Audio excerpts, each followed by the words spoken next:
personagens da Bíblia e as suas histórias sempre têm muito a nos ensinar, e especialmente nesses dias que nós estamos vivendo. Jonas é uma destas histórias extraordinárias.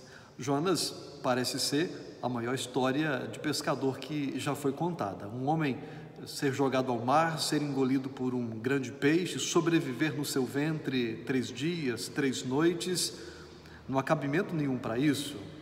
Chegam a dizer que o livro de Jonas é o calcanhar de Aquiles da Bíblia por conta dessa história. Mas Jesus atestou esta história. Um dia os fariseus e os escribas lhe pediram um sinal, e ele disse que sinal nenhum seria dado para eles a não ser o sinal de Jonas. E da forma como Jonas ficou 3 dias e 3 noites no ventre de um grande peixe, ele, Jesus, ficaria 3 dias e 3 noites no coração da terra. Dessa forma, Jesus atesta a veracidade da história de Jonas. Jesus diz que o que aconteceu com Jonas foi sinal, ou seja, foi milagre, foi uma obra de intervenção do Senhor Deus, e Jesus usa como figura para a sua ressurreição. E aí a gente conclui que se a história de Jonas não aconteceu, a ressurreição também não aconteceu. Se uma é mentira, a outra também é mentira. O apóstolo Paulo diz que se Jesus Cristo não ressuscitou, é vã a nossa pregação, é vã a nossa fé, nós somos falsas testemunhas, nós permanecemos no pecado e aqueles que morreram pereceram. Não há a mínima esperança para eles. Mas Paulo também diz que, de fato, Cristo ressuscitou, e isso foi testemunhado por centenas de pessoas. Jonas era profeta, filho do profeta Amitai, da tribo de Zebulon, morava na cidade de Gat-Éfer, perto de Nazaré, região, portanto, da Galileia. Foi contemporâneo dos profetas Amós e Oséias. Seu ministério foi nos dias do rei Jeroboão II, no 8º século a.C. Nós conhecemos Jonas primeiro como profeta fujão, porque não quis pregar onde Deus o mandou pregar, em Nínive, e depois como profeta resmungão, porque não ficou feliz e satisfeito com o que Deus havia feito, perdoado os pecados daqueles para quem ele tinha pregado. Jonas foi ordenado a ir pregar na cidade de Nínive, a 1000 quilômetros de onde ficava, mas decidiu ir para longe, navegar 4.000 quilômetros para Tarsis, para o fim do mundo, para onde o seu dinheiro deu para comprar a passagem, para o último porto que os fenícios podiam levá-lo. Deus mandou que uma tempestade os acometessem no meio do mar. Jonas teve que ser lançado ao mar para que a embarcação e todos aqueles não perecessem. Deus mandou que um grande peixe primeiro tragasse a Jonas, depois o vomitasse. Jonas foi até Nínive, pregou, e aos milhares, centenas de milhares, os ninivitas se arrependeram e se converteram ao Senhor.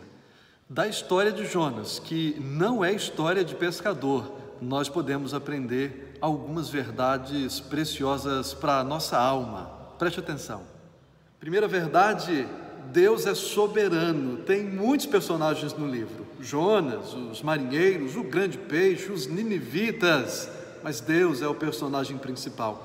Ele é onipotente, ele deu ordens e Jonas teve que cumprir. Ele ordenou a tempestade no mar, ordenou ao peixe para tragar, para depois vomitar, ordenou que uma planta rapidamente crescesse sobre Jonas, depois que um verme destruísse a planta, ao vento que soprasse sobre a cabeça de Jonas, aos ninivitas que se convertessem em seus corações.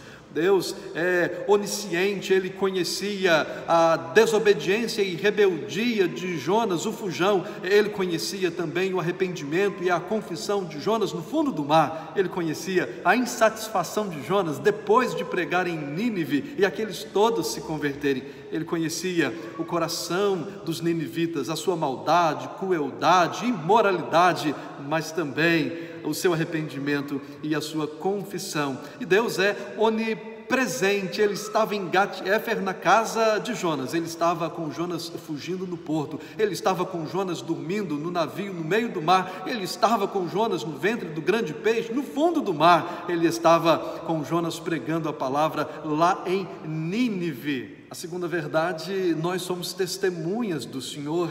Jonas tem algumas fases em sua história. A primeira, pregando entre o seu povo, Israel. Tudo aconteceu conforme Deus havia determinado, o povo ficou bem feliz. Segunda fase, quando Deus o ordenou ir pregar em Nínive, os inimigos de Israel. A mensagem muito dura, 40 dias e a cidade seria destruída. Mas Jonas, sabendo do amor e misericórdia de Deus, que poderia perdoar todos, não quis cumprir sua missão e então fugiu para longe do Senhor. Terceira fase, quando por sua desobediência foi jogado ao mar, tragado pelo peixe, 3 dias e 3 noites para pensar, ponderar, considerar, em oração se arrepender dos seus maus caminhos.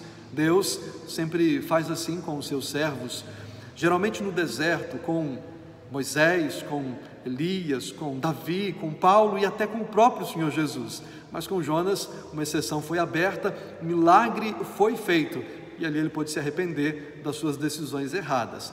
Quarta fase, pregando em Nínive, a palavra de Deus, 600 mil se convertendo ao Senhor, a pregação mais bem sucedida da história, o pregador mais inconformado com o sucesso da sua pregação, no início como o filho pródigo da parábola, fujão, no final como o filho mais velho, resmungão. Disso nós aprendemos que nós pregamos sem chance de fugir da nossa responsabilidade de testemunhar do amor do Senhor e que devemos pregar somente a palavra de Deus como o Senhor ordena e devemos ficar felizes com aqueles que se convertem, a palavra que pode salvar o pior dos piores dos pecadores.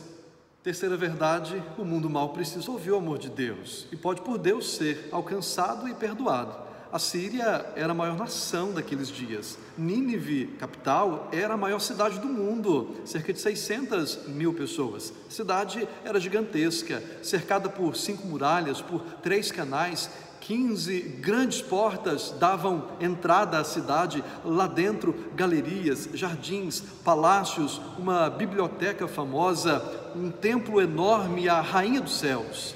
A cidade era conhecida e famosa pela violência, crueldade e imoralidade. A maldade desse povo subiu até os céus, até o Senhor, e por isso o Senhor estava decidido a destruí-la. Disse que os povos, quando viam os exércitos assírios marcharem contra eles, cometiam suicídio coletivo.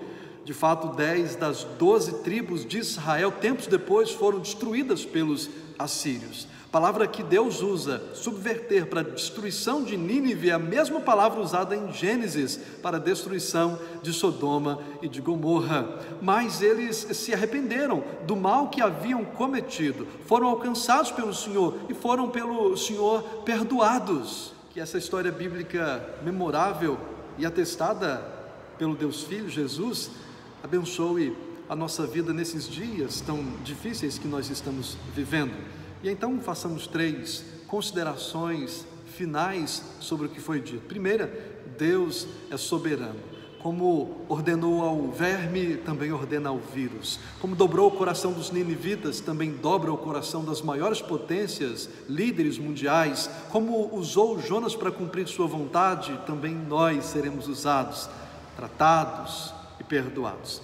Segunda coisa, o mundo precisa ouvir a palavra de Deus. Todos precisamos de uma vacina, mas os perdidos precisam do sangue do Senhor Jesus, que perdoa de todo o pecado contra Deus, que garante não apenas a saúde aqui, mas a vida eterna. Terceira coisa, precisamos ser testemunhas de Deus. Não é porque os templos estão fechados ou os cultos estão sendo realizados com poucos membros, poucas pessoas, que o mundo, que as pessoas estão bem e não precisam de Deus. As pessoas estão morrendo, continuam morrendo sem o Senhor Jesus. A ansiedade, o medo, o terror e o desespero estão crescendo e nós temos o remédio. A história de Jonas deve ser um alento para a minha alma e para a sua alma. Que Deus descanse o nosso coração em sua soberania, mas que nós nos sintamos responsabilizados por anunciar a sua palavra, levando paz, levando esperança, levando salvação àqueles que ainda não têm. Deus te abençoe em nome de Jesus.